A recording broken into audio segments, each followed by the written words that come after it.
My name is Palmer McKay. I am interviewing Vietnam veteran Don Engel, who served in the Marines and was in Vietnam from 1967 to 1968. Mr. Engel, this interview will have 4 sections: your life before service, basic training, your time in Vietnam, and your life after service. Let's get started with your background.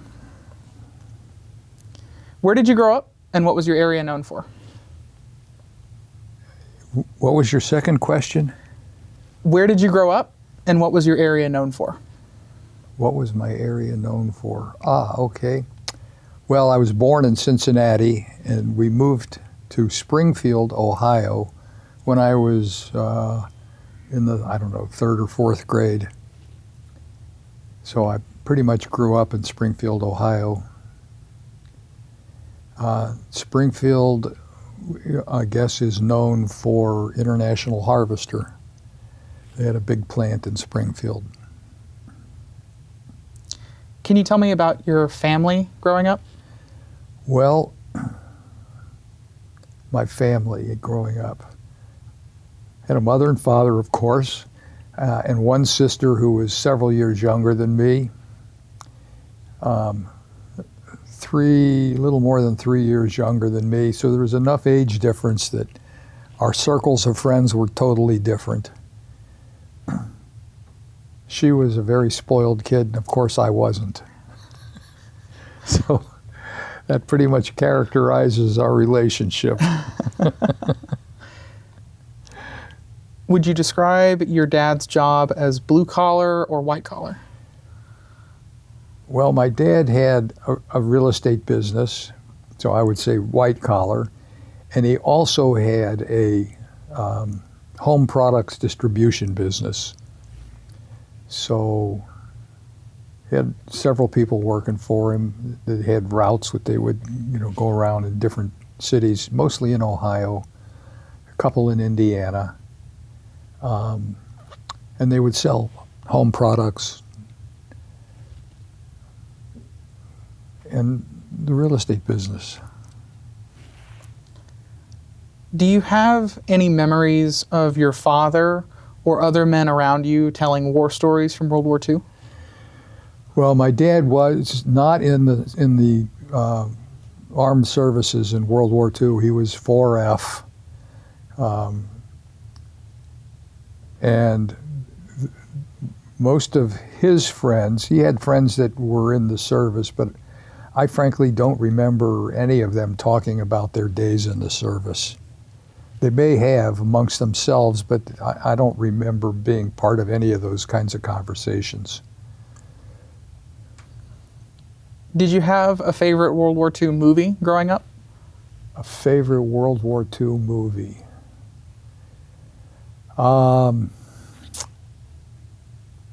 Probably a movie called The Guns of Navarone was probably my favorite.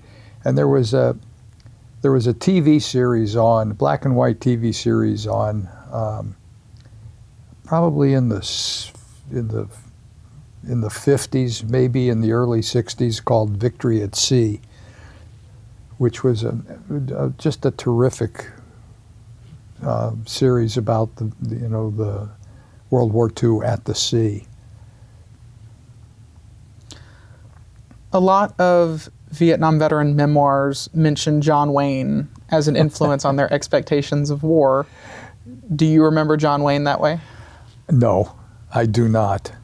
I knew, even at the time I went into the Marine Corps, that John Wayne had never been in the military.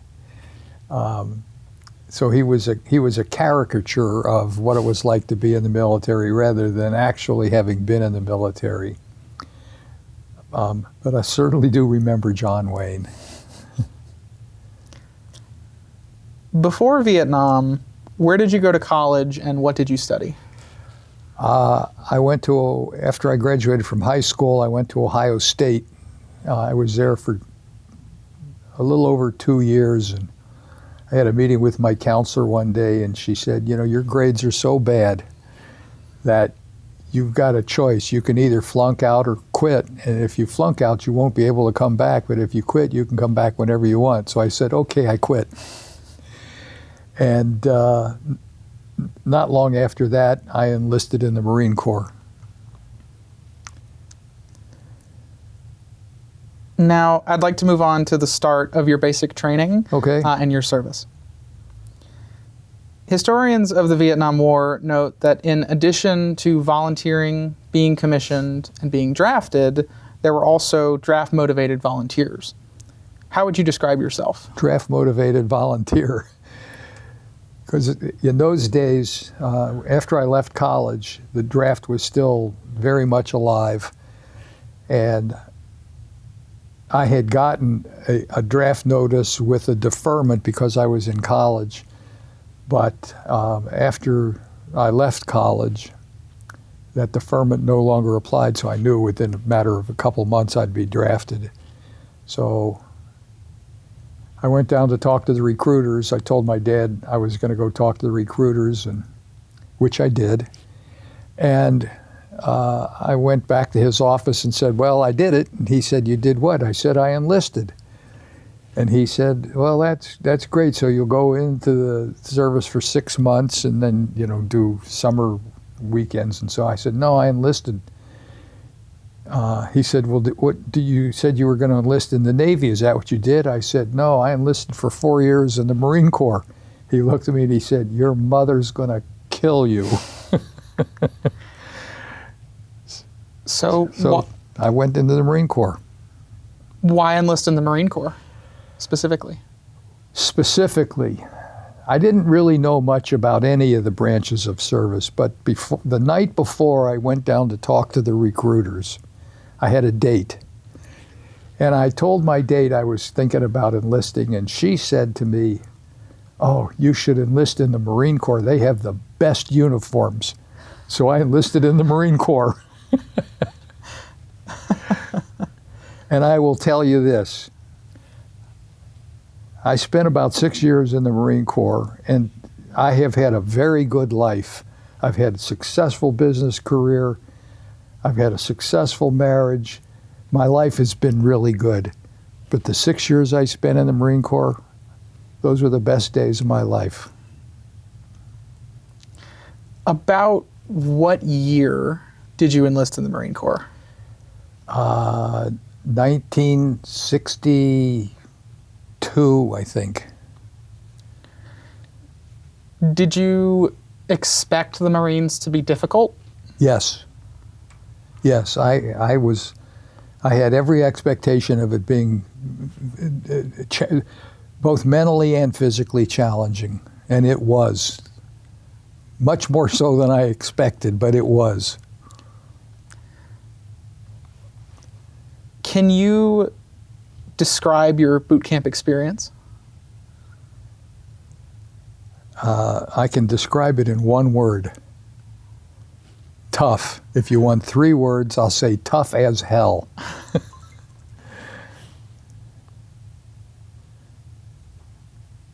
Did anyone around you struggle with boot camp?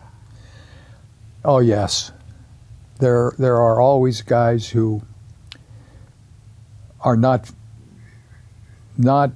in good enough physical condition to not have to really struggle with the physical rigors of being in boot camp, and the mental toughness which comes with going through boot camp in the Marine Corps is difficult for a lot of people, especially people that, for lack of a better description, call them mama's boys. They're not really as mature for their age as they should be when they go into the Marine Corps. Marine Corps basic training is very tough. So, it's both physically demanding and mentally demanding. Can you give us some examples of how it was physically and mentally demanding? Well, physically demanding is pretty easy to envision. I mean, you're going on long marches, long runs, a lot. Everything you can do physically: push-ups, sit-ups, chin-ups, long marches, long runs. you know, picking up a supposedly wounded Marine and running 100 yards with him on your back, things like that. And there's no break to it. I mean, it's from the moment you get up in the morning until the moment you close your eyes and go to sleep at night. The Marine Corps is very physical. They don't want people to wimp out in combat situations. So if you're not in shape when you go into the Marine Corps, you're in shape when you come out of the Marine Corps, even to the extent of the weight you're carrying. I mean, they have, in the dining halls, they have what's called a fat boy table. And if the drill instructors look at you and say, you know, you're overweight, you're sitting at the fat boy table and you're not getting as much to eat as everybody else. Wow. They get that weight off of you. To that point, can you describe your drill instructors a little bit? Well, let's see. There's typically, at least at that time, there are typically 3 drill instructors assigned to each recruit platoon, senior drill instructor and 2 junior drill instructors. In the Marine Corps, to become a drill instructor, you first have to go to drill instructor school, where they take Marines and teach them to be drill instructors. And that in and of itself is a rough school. Rough in terms of physically demanding, mentally demanding. And they learn what they need to do to make Marines. And you really, I guess the best way to describe it is anybody can go into the Marine Corps. But when you come out of basic training, you are a Marine. They make you a Marine, both physically and mentally. So it's very demanding. And there are guys that don't make it through boot camp. They wind up getting discharged out because they don't have the mental toughness, they don't develop the physical toughness, and they get discharged. Did you ever regret choosing the Marines over a different branch? No. Well, let me rephrase that. In boot camp, every day you regret being there because it is very tough, very physically and mentally demanding. The physical toughness, you know, that comes, you build strength. The mental toughness, that really challenges your soul. And there are days that I believe that anybody who has ever gone through boot camp has to have asked himself a dozen times, why did I do this? Why did I enlist in the Marine Corps? Why not the Army? Why not the Navy? But that's what being a Marine is all about. Between the time you entered the Marines and when you deployed, what training did you do beyond basic training? Well,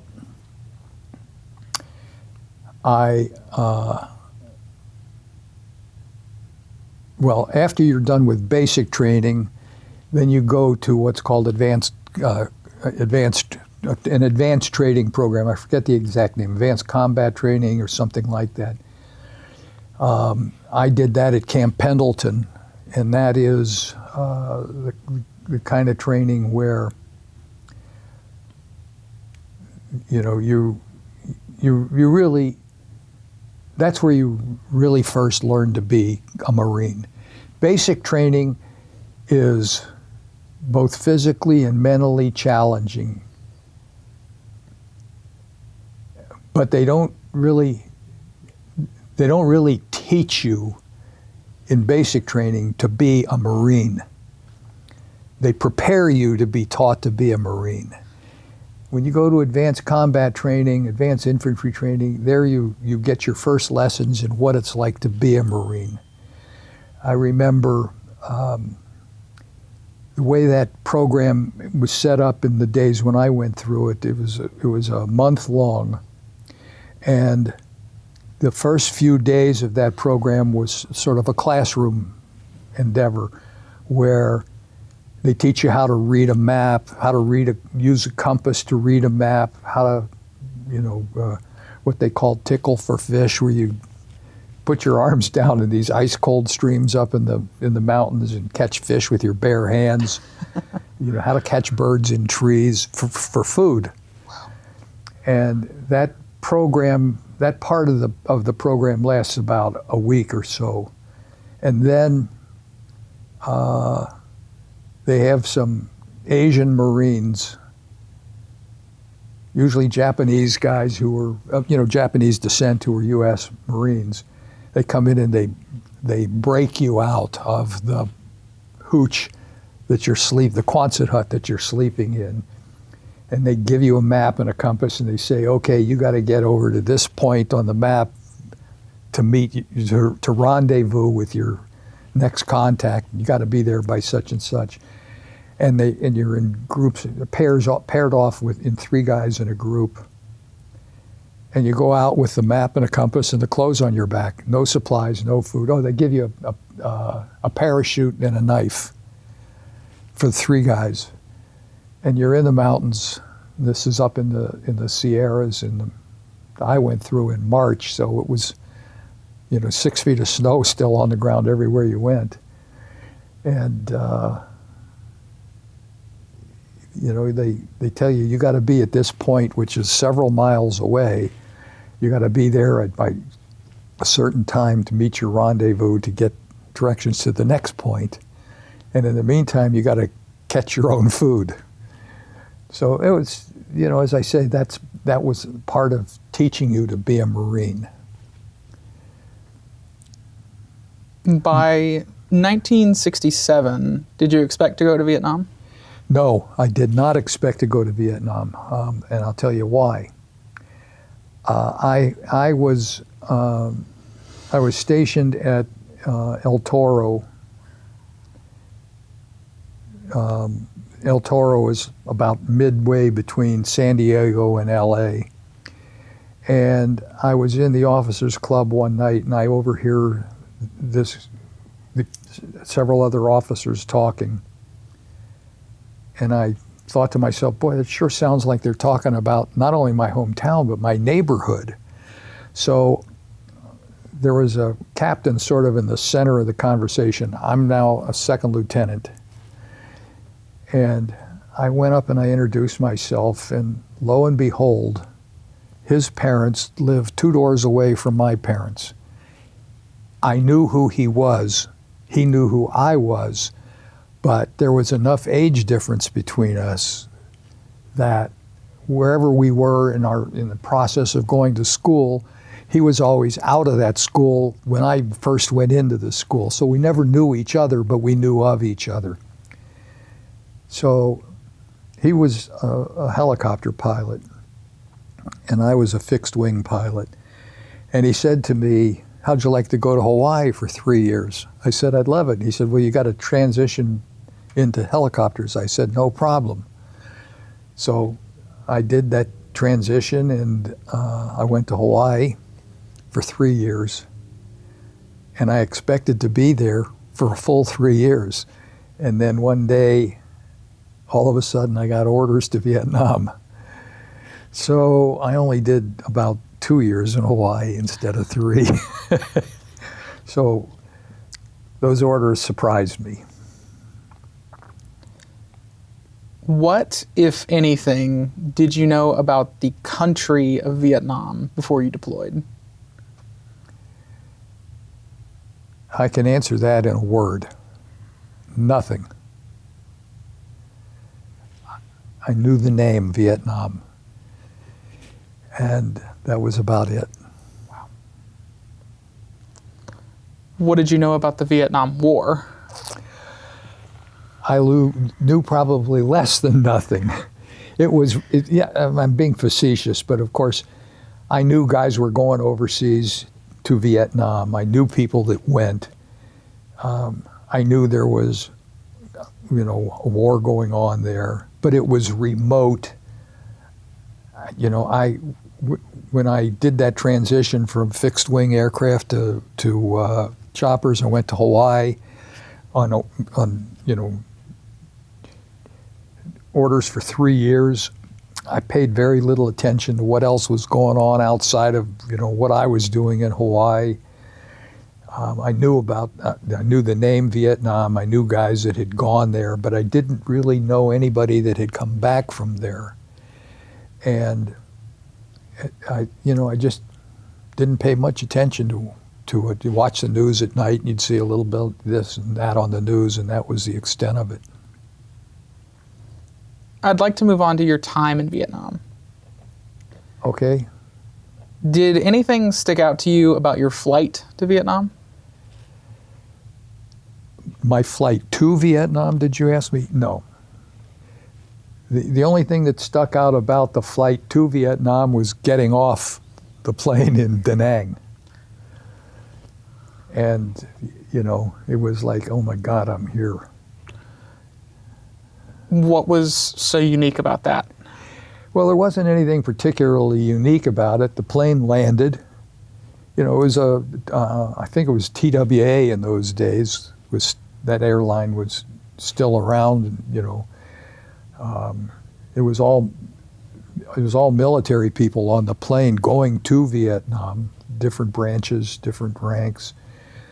You just get off the plane, you're out on the tarmac, and it's, oh my God, I'm in Vietnam now. That was pretty much the extent of it. And then there was,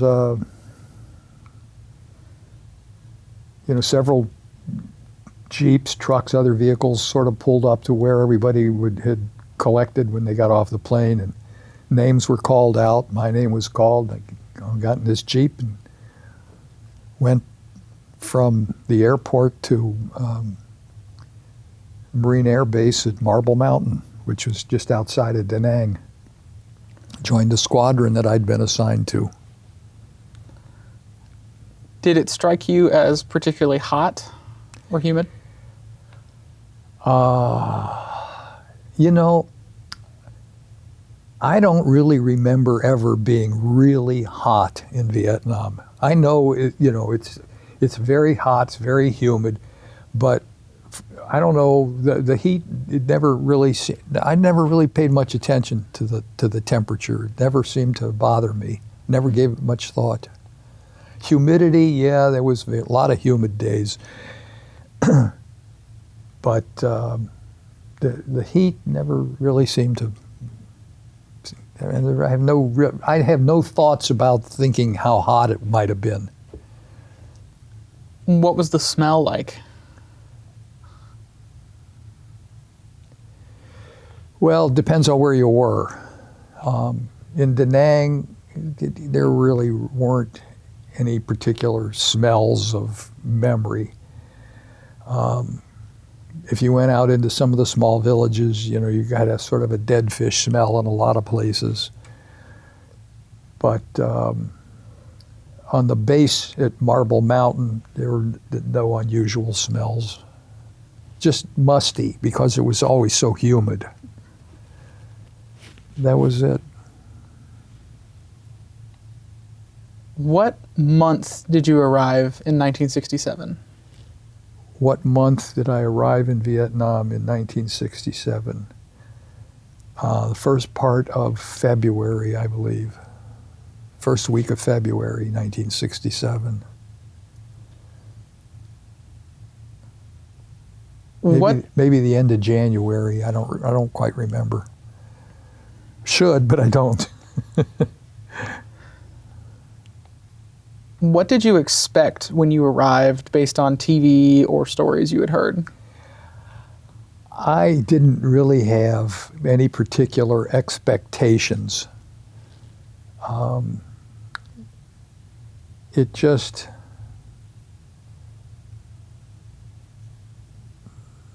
It's just, I guess the only expectations I had were I wasn't going to be living in a air-conditioned hotel room. That's about the only expectation that I can remember. Would you describe yourself as being in combat, in the rear, or something else? Well, I had two phases of my duty in Vietnam. First, as a helicopter pilot flying resupply and medevac, which is always frontline stuff. You know, your home base for the helicopter is in the rear, but you're out to forward troop positions, forward Marine positions, resupplying ammunition, supplying food, picking up wounded Marines, medevac, that sort of stuff. So it was, in and out all day long. That was for about the first half of my time in Vietnam.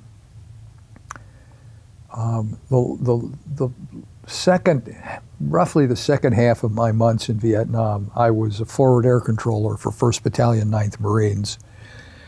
And that was 100% frontline, on the ground. And what kind of work did you do in that role? Well, in the Marine Corps, forward air controllers, as contrasted with the Army has forward air controllers, and they fly around. They're in airplanes. The Marine Corps forward air controllers are on the ground. They move with Marine strike battalions. And their job is to handle direct incoming aircraft that are coming in with resupplies, taking out wounded Marines and so forth. But you're doing it from the ground. You're on the ground moving with that, in this case, 1st Battalion, 9th Marines, the Walking Dead. So it's you're in the thick of it. Can you tell us a little bit more about that name, The Walking Dead? Where does the name come from, The Walking Dead? Well, 1st Battalion, 9th Marines had seen a lot of combat action, and they had been very effective in their combat actions, this is the story that I was told, enough to draw the specific attention of Ho Chi Minh. And at one time, Ho Chi Minh ordered his North Vietnamese regulars to eliminate 1st Battalion, 9th Marines.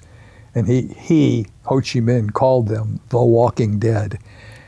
And somehow that name came back to 1st Battalion, 9th Marines, and it was adopted by the battalion, and it stuck with the battalion.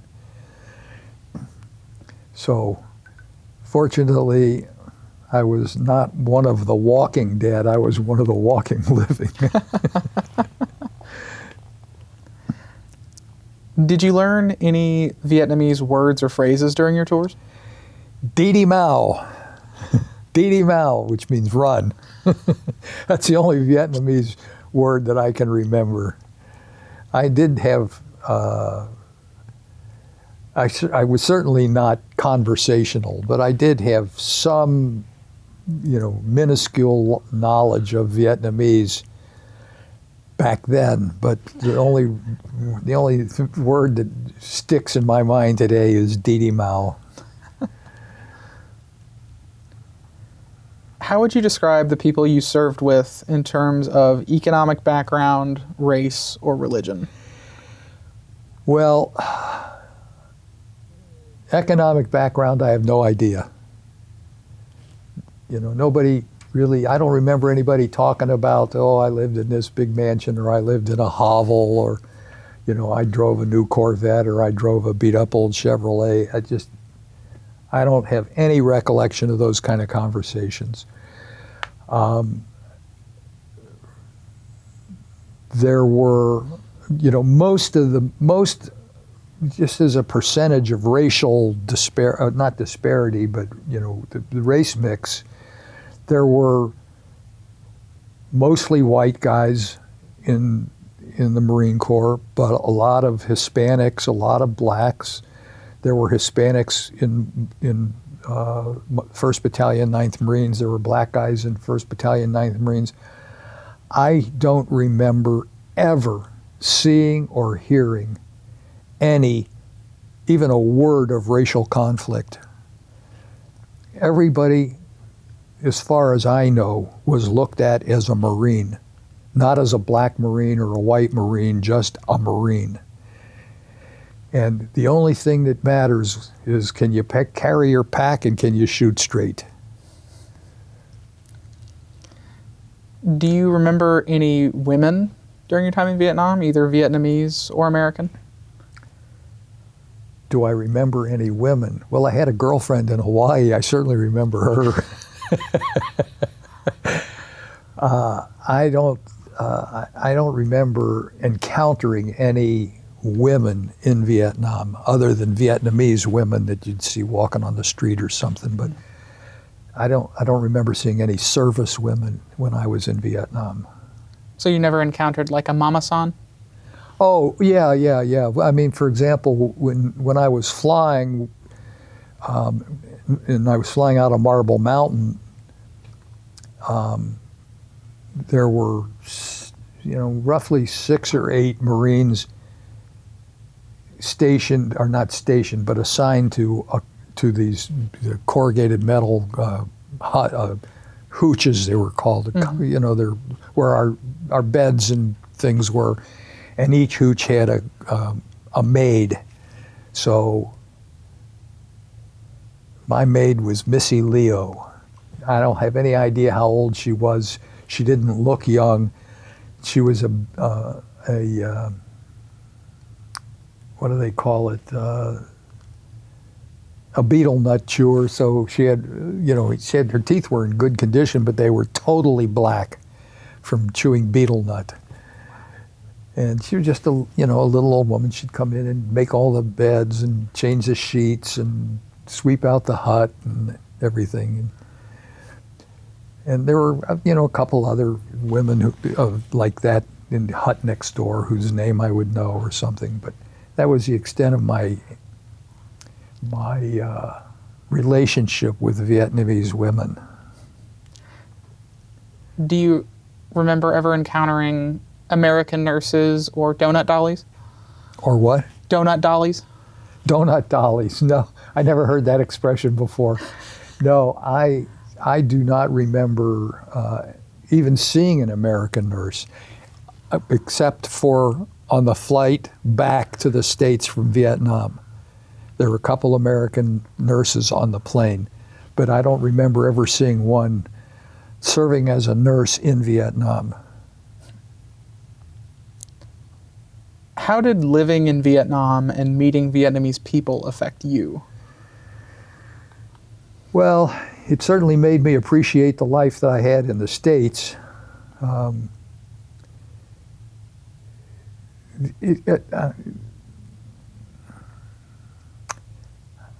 had a lot of respect for the Vietnamese people. They had what I would consider to be harsh lives, and they seemed to be pretty happy with their lives. They were a happy people, and they liked Americans, or at least they certainly appeared to like Americans. And that's pretty much the extent of what I know about the Vietnamese. I mean, I didn't have any Vietnamese friends. I didn't have any, personal acquaintances, even if they weren't friends as such. But they, just observing them, from a distance, really, they all seem to be pretty happy, have good family lives, and they seem to be nice people. What do you remember about Vietnamese children? Well, I guess the best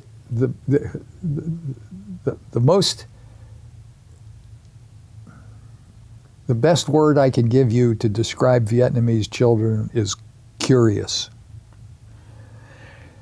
You know, Vietnamese adults, although most of them had never even been outside their own village, knew there was an outside world. They knew there were, you know, what they called round eyes, like us. The children were very, very curious about our appearance, the things we had, what we did, how we talked, what we looked like. They didn't have, they didn't really show any fear of being around Western people. They were just curious. Do you remember any distinct animals during your time in Vietnam? Water buffalo. That's it. Water buffalo with horns that go up like this, big animals.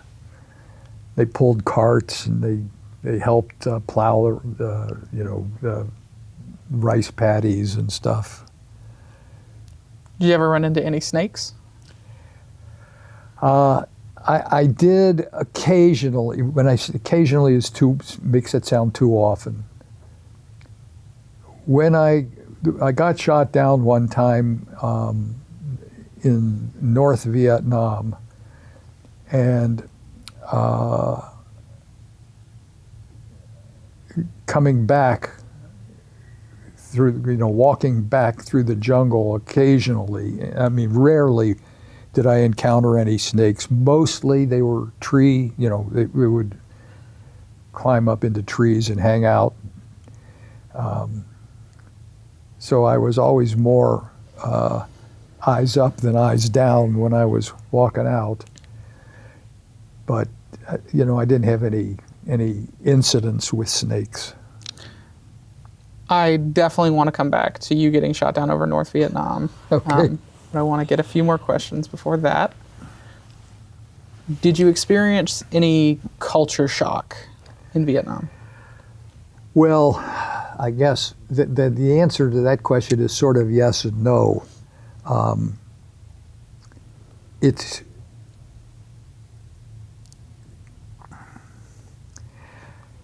I went to Vietnam as a Marine. I lived with Marines. That's where I spent all my time, day in and day out, was with other Marines. But instead of going to the beach at Laguna Beach in California, it was, life in Vietnam. And that is a very different culture.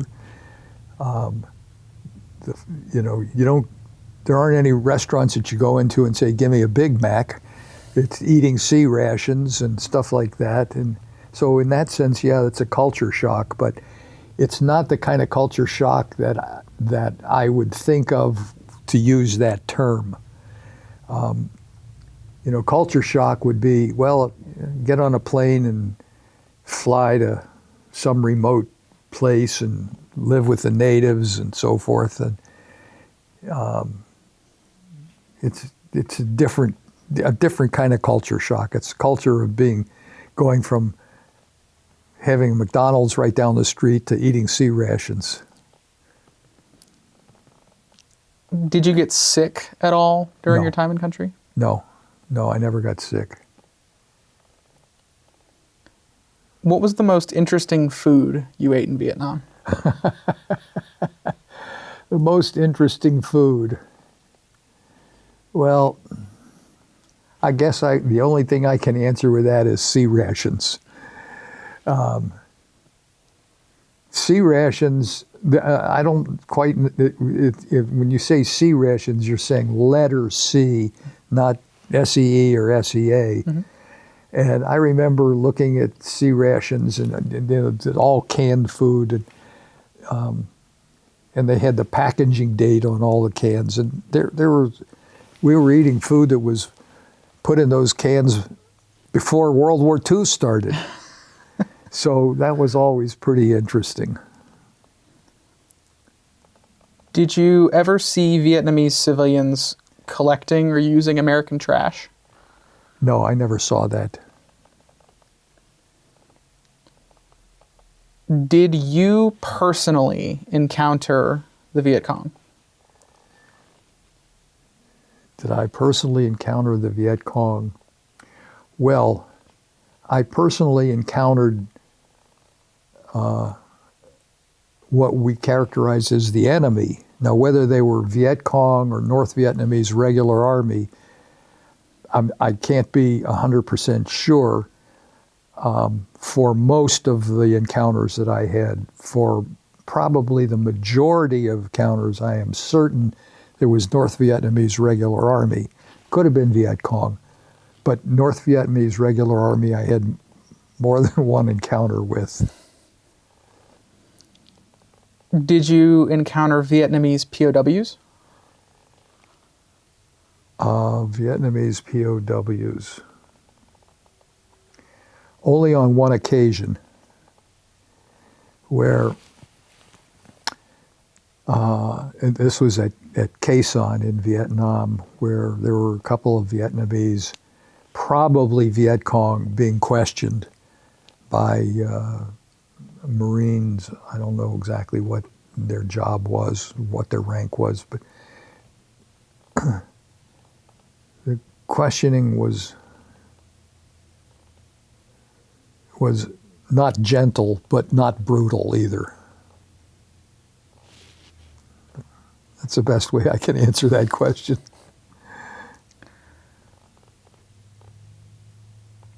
You mentioned earlier that you were shot down over North Vietnam. Can you tell me a little bit about that experience? Well, we had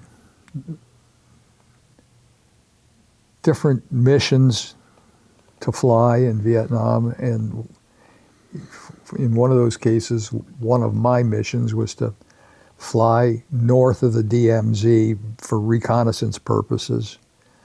And I was maybe 80, 100 miles north of the DMZ and flying along the Ho Chi Minh Trail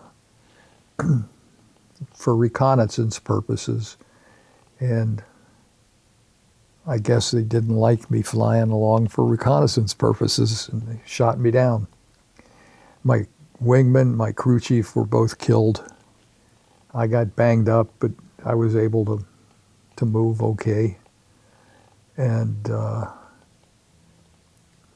I knew where I was, and I knew where I needed to go. So I started south, and they were hunting for me, but I managed to escape and evade. I had been in training when I went to Camp Pendleton.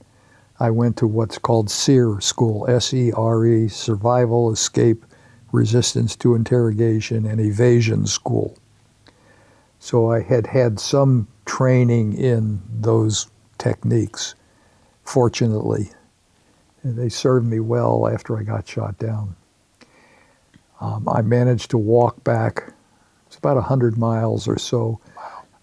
I managed to walk back to South Vietnam. I got back to the Khe Sanh Combat Base, which is in the northwest corner of Vietnam, just a few miles south of the DMZ. And got back there and felt relieved. How long were you stranded in North Vietnam? About a month. What did you eat? What did I eat? Well, when I went to SERE school, they taught us there how to catch things like birds in a tree, catch fish with your hands and stuff like that. And that's what I ate. Mostly raw. Yeah, I know, pretty disgusting, especially for a stomach that's used to cooked food. But, it was that or starve. Did you ever worry that you were lost or that you were close to getting caught?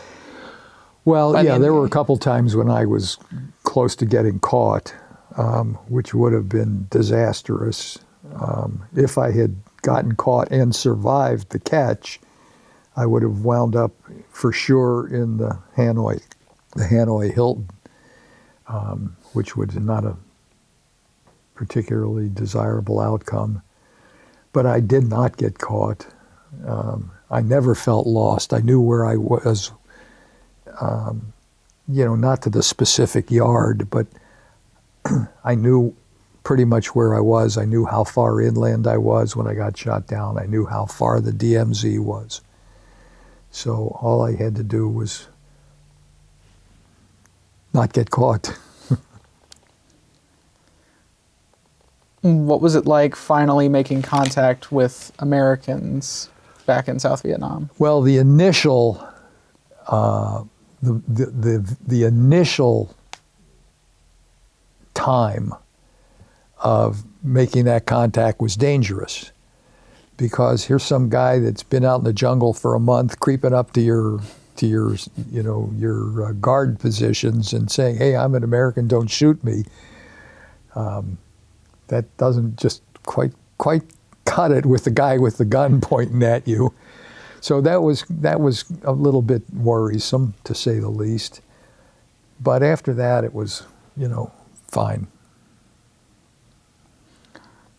Do you remember seeing Agent Orange being sprayed? Yes, I remember seeing it sprayed. I remember spending time in Agent Orange, and I certainly remember dealing with the 25 years of cancer that I've dealt with because of Agent Orange. Were you concerned at the time about Agent Orange? No. Nobody was really concerned about Agent Orange at that time. That's why they continued to use it in great amounts. Earlier you said you remember spending time in it. In Agent Orange? Yeah. Oh, yeah. Can you elaborate a little bit on that? Well, when I was walking back after having got shot down, I walked through areas that had been defoliated with Agent Orange. When I was assigned to 1st Battalion, 9th Marines, I went on many reconnaissance missions with units of that battalion, and we walked through many Agent Orange areas. So I had a lot of exposure to Agent Orange. And as a result of that, I had a lot of time spent with cancer too. What were some of the ways you coped with the war? What were some of the ways I coped with the war? I never thought about that. How did I cope with the war? Well, that's a tough question. Let's come back to that. Okay. I don't know how to answer that question. Did you pray? Did you drink? Did you write home? And some of the other... Well, I wrote a few letters home. I didn't drink. I didn't pray. It was just, you put one foot in front of the other. I never doubted that I was not going to survive it. I was, never gave a second thought to the fact that I wouldn't be going home in one piece. I know there are a lot of guys that didn't have that attitude, but I was very optimistic about it. So you fully expected to survive the war? Oh, yes. I had never a doubt in my mind, except for maybe on the way down when I got shot down in North Vietnam. I never really had any doubt about going home. Why? What gave you that resolve? I can't answer that question for you. I don't have any idea. I just sunny disposition, I guess. Okay. Do you remember humor or slang or jokes being a part of life in Vietnam? Yeah, there's always that sort of gallows humor that you hear a lot about. jokes. There's always a joke being told somewhere. I don't really remember any of the jokes. It's sort of like there is a joke, not that I didn't hear this in Vietnam, but it's a joke that I'll tell you about. A guy goes to prison and he's in the dining room with all the other prisoners, and somebody steps up and yells out, 21, and everybody in the dining room laughs. And another guy steps up and yells out, 37, and everybody laughs. And so finally the new guy looks to this prisoner sitting next to him. He says, I don't get it. Why does everybody laugh when somebody yells out a number? And the guy says, well, we've all been here so long, we just assign numbers to the jokes. And rather than tell the whole joke, we just tell the number and everybody knows it and it's funny. So after a couple of weeks, the new guy gets up and he says, 71. Nobody laughs. And he sits back down and he looks to the guy left and says, why didn't anybody laugh? And the guy says, well, some guys can tell a joke and some guys can't. So I didn't hear that in Vietnam, but it's sort of like that, there's always humor. Even in the darkest of times, there's humor. So I'd like to remember some of the jokes I heard, but I don't. Do you remember songs by artists like Country Joe and the Fish?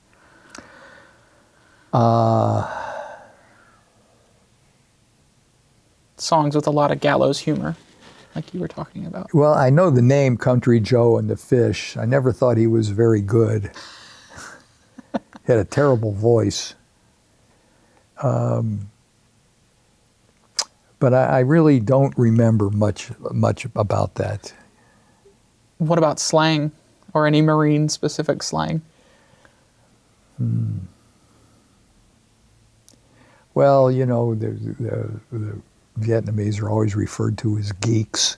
You've probably heard that before. Slopes. But, there's I'm sure there must have been more slang than that, especially among, in the aviation field. There's a lot of slang for, the way you fly an aircraft and so forth, but I don't really remember much. Did you or anyone you served with change in terms of faith during the war? No, nobody that I know ever did. Guys that were Catholic stayed Catholic. Guys that were Presbyterian were Presbyterian. Guys that were Jews stayed Jews. Religion never really seemed to rear its ugly head. Why do I say ugly head? Because I think there's a lot of good things about religion, whatever your religious beliefs are. But more people have been killed in the name of religion than any other particular force on the face of this earth. So religion has a very serious downside too. You can see it today, just what's going on between the Western world and the Muslim world. Since you were in country in 1968, I have to ask, how did you experience the Tet Offensive? How did I experience the Tet Offensive?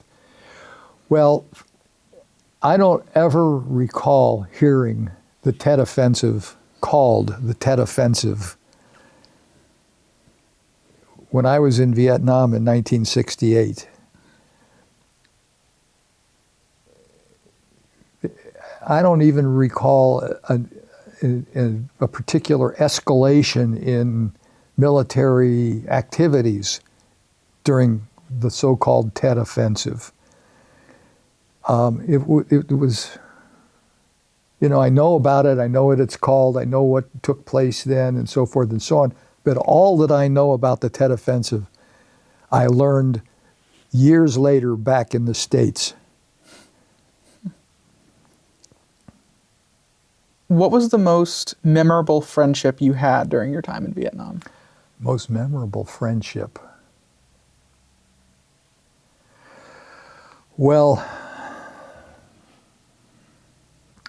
when I got my orders to Vietnam from Hawaii, there were two guys in Hawaii, two other Marine pilots that got the same orders. The three of us were friends in Hawaii, and we went to Vietnam together. One of those two guys got killed in Vietnam. The other guy lives in Indiana, and I talk to him probably at least, once every couple weeks. Can you tell us their names? His name is Tom Evans. The guy that got killed was Johnny Garner, Garner. I have spoken to his wife. What was really tragic about his death, it was a strange event. I was flying what was called the night circuit watch, where they'd send up a chopper and fly around the base to keep an eye out for incoming flashes. And you have a wingman. And I flew the first round of that for that evening, and I landed, went back and got Johnny Garner because he flew the second round that night. And I told him to be very careful of his wingman, because my wingman was constantly rendezvousing on me. By rendezvousing, what I mean is, if you know what that means, so when a helicopter is flying this way and there's a guy behind you and he's chasing you, and you turn and he turns at the same time and you go like this, he's going to rendezvous on you halfway around that circle. What he should do is go straight to the point where you turned and then turn also, and that way he stays behind you. Well, the guy that was my chase that night was constantly turning when I turned, and therefore it created a collision point. And I told Johnny he had to be careful of his wingman, because my wingman was constantly rendezvousing on me. I had to shout at him several times, "You dumb son of a bitch, quit turning when you turn. Wait till you get to the point where I turned." Well, Johnny's wingman rendezvoused with him. Wow. Mid-air collision. So he got killed. His wife, as I said, he was in Hawaii with me. His wife was pregnant when he went to Vietnam. She had her baby while he was in Vietnam, never saw the baby. Wow. That's sort of one of the tragedies of war.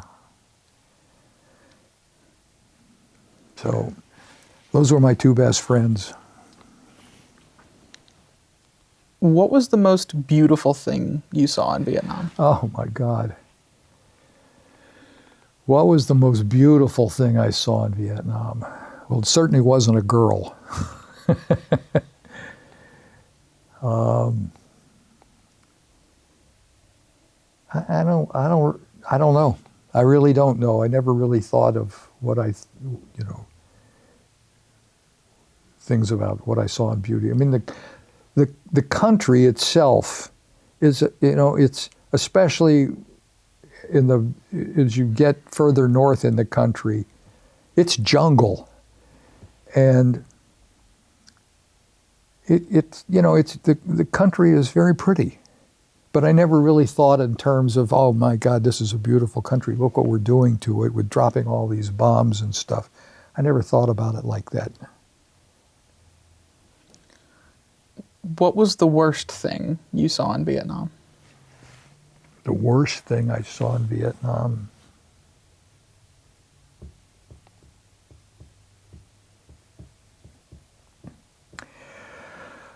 The worst thing I saw in Vietnam was probably when I was forward air controller with 1st Battalion, 9th Marines. I had 2 radio operators that worked with me. And we were sitting in a short trench foxhole with glasses looking out into the jungle for movement, and a rocket came in, landed right in front of us. The radio operator on my right got killed. The radio operator to my left had his legs cut off by the explosion. I didn't get a scratch. Two guys sitting right next to me. One guy dead, the other guy had both legs cut off. I didn't get a scratch. That's probably the worst thing I ever saw.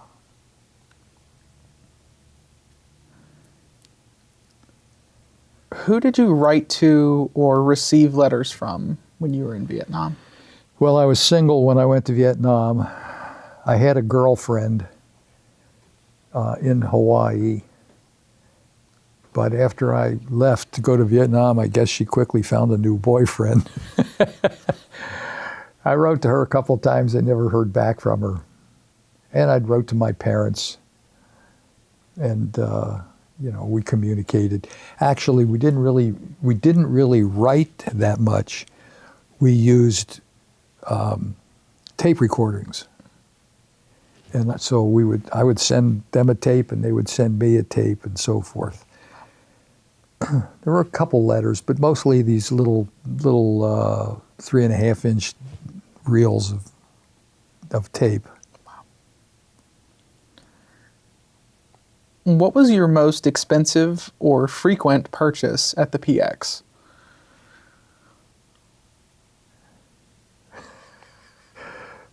What PX? Literally. I never saw a PX, let alone buy anything in one. Did you ever order anything from the PX catalog? I didn't know there was a PX catalog. No, I'm not being facetious with that. I know it might sound funny, but I never saw a PX catalog. I never heard of a PX catalog until you just mentioned it. And I don't know if there was a PX at Marble Mountain. Did you buy any Vietnamese souvenirs? Yes, I did. I bought a set of bookends. They were hand carved out of marble, Wow. which came from Marble Mountain, which is where all the helicopters were based in Da Nang, in Marble Mountain. I bought these in Da Nang. I still have them. What was R&R like, and where did you go? Well, I had two R&Rs. One, I went back to Hawaii, spent time with my old girlfriend. And the other, which was far better R&R, was I went to Bangkok. That was the first time I'd been there. And that was a great R&R. What made it so great? Well, what made it so great was, first of all, not being in Vietnam anymore. Being back at what we would say is being back in the world, as opposed to Vietnam.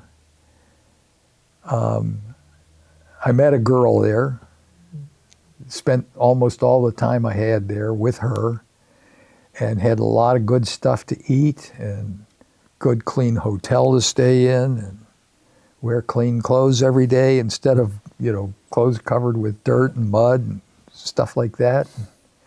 Nice hot shower every night. That was great. And I've been back to Bangkok a half a dozen times since then. Wow. That's the end of my service questions. Is there another story we haven't talked about from your time in Vietnam that you'd like to share? Another story. Let's talk about your post-service life. Okay. What relationship in your life was most changed by your service?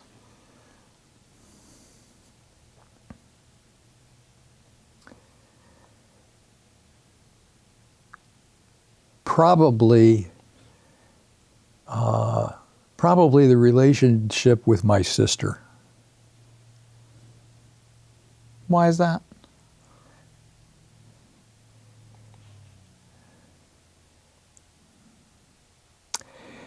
When I was in Vietnam, I got a letter from my sister. This probably should not go. This is not a good story.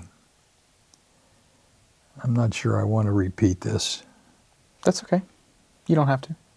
Okay. Would you rather just move on? Huh? Would you rather move on? Yeah. So you can ask me that question again. What was the question again? Just what relationship in your life was most changed by your service? Yeah, let's move on. It's not a pretty picture.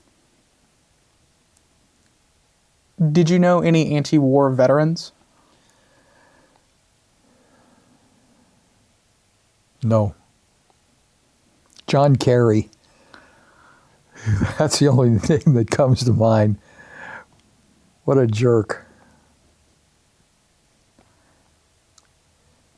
After Vietnam, where did you go to college? After Vietnam, I went to college at DePaul University in Chicago. What years, roughly, were you there? Let's see. Well, I came back from Vietnam in '68.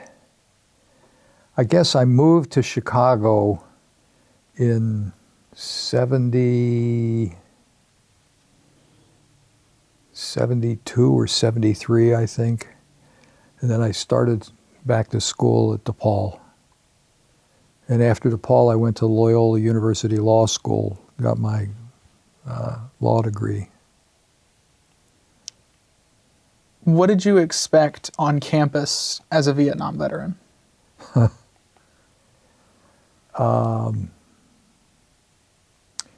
What did I expect? Nothing pleasant. Fortunately, my expectations were not fulfilled.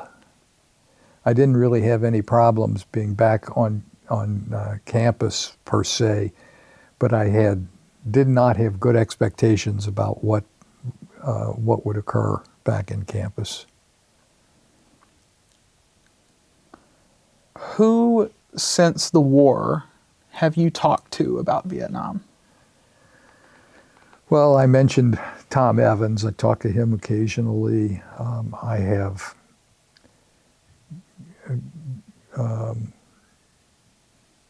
communicated with other guys that I flew with in Vietnam that I, communicate with fairly regularly. I've been to a couple of reunions.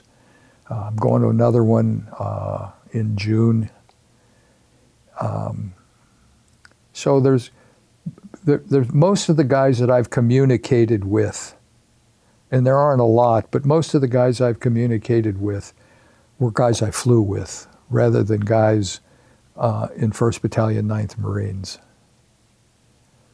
Did you ever talk to your family about Vietnam? A little, not much. Have you been to the Wall Yes. in D.C.? I have been to the Wall. It was a very emotional experience. What did you think of it? Well, in terms of the Wall itself, and what it commemorates, I thought it was great. I have no lesser feelings about it, but I know the design when it was originally approved was very controversial. Not the general on the white stallion carved in marble with a little plaque underneath it. It was very unusual in its design and the way it's been set up. But I thought it was very appropriate, very nice. Have you been back to Vietnam? No. I take that back. Yes, one day. I was on a cruise, and the cruise stopped in Nha Trang, which is in the south part of South Vietnam. So I was never that far south when I was in Vietnam in the 60s. So I didn't spend much time there. The cruise ship docked for a few hours. I got off, walked around in Nha Trang, got back on the ship and left. Would you like to go back as its own trip? Yes and no. I have thought about it often. I've examined plans to go back, but I've never actually made a commitment to go back. So, yeah, I think I would like to go back, but I haven't taken any steps to do that. Have your views on the war changed at all since 1968?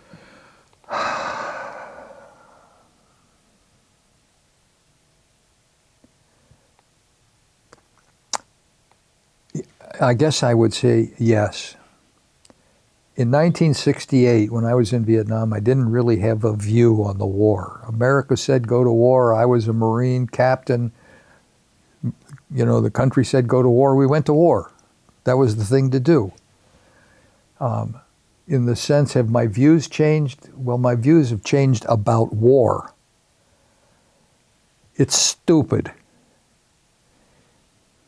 And the Vietnam War is no less stupid than any other war.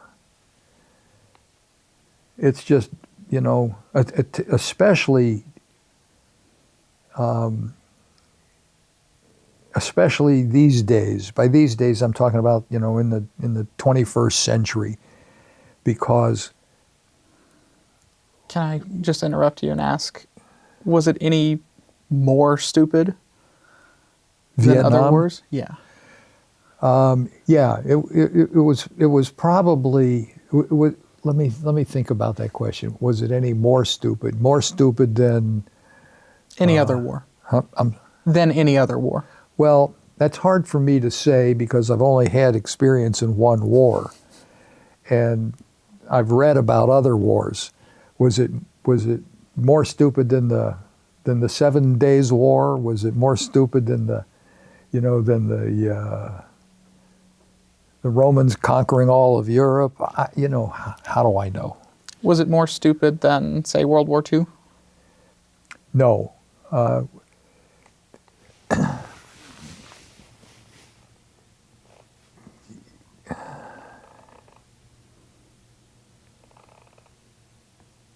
Was it more stupid than World War II? No, it wasn't more stupid than World War II for a couple reasons. Number one, the U.S. didn't precipitate that war. The U.S. entered that war, in my point of view at least, to preserve the rights of other people. The U.S. entered the Vietnam War to disrupt the rights of other people. We had this domino theory that McNamara espoused so broadly and vehemently, which has proven yet to be a fallacy. That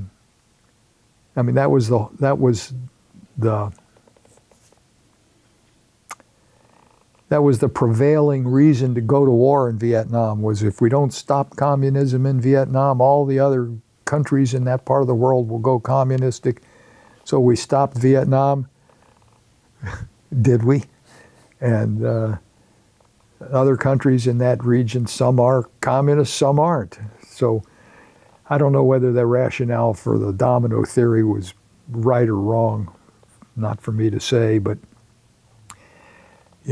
human beings have been fighting each other since there have been human beings. When we were all living in caves, there were still wars among people that lived in caves. It's just our nature, I guess. But, It's a lousy way to settle disputes. This is my last question. Promises, promises. Do you have a favorite book, poem, or movie about Vietnam? Well, my favorite movie, I don't have a favorite poem about Vietnam. My favorite movie about Vietnam is probably Coming Home. You familiar with that movie? Can you tell us a little bit about it? Well, it's the story of a guy who came back, lived in California, and did his best to adjust to civilian life, and wound up committing suicide by swimming out into the ocean. It was a disturbing movie, I thought, Coming Home. What do you like about it? I didn't say I liked it. Why is it your favorite? Well, it's my favorite because I think that particular movie embodies all the post-war problems that people that came back from Vietnam had. And many still have. Although the many is becoming a lot fewer because of their ages. But it was a sad movie, and I think it embodied all of the problems that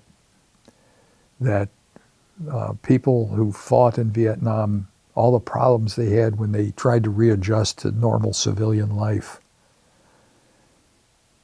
So if you haven't seen that movie, it's worth getting and seeing. You might get a better understanding of what I'm saying. Mr. Book? No, I don't really have a favorite book about Vietnam. There have been several books written. I've read several. None comes to mind as my favorite. Poems, no. Although I like poetry and I have books of poems at home, but I don't have a favorite poem about Vietnam. Well, Mr. Engel, thank you so much for talking with us and You're welcome. sharing all your stories. You're welcome. You're welcome.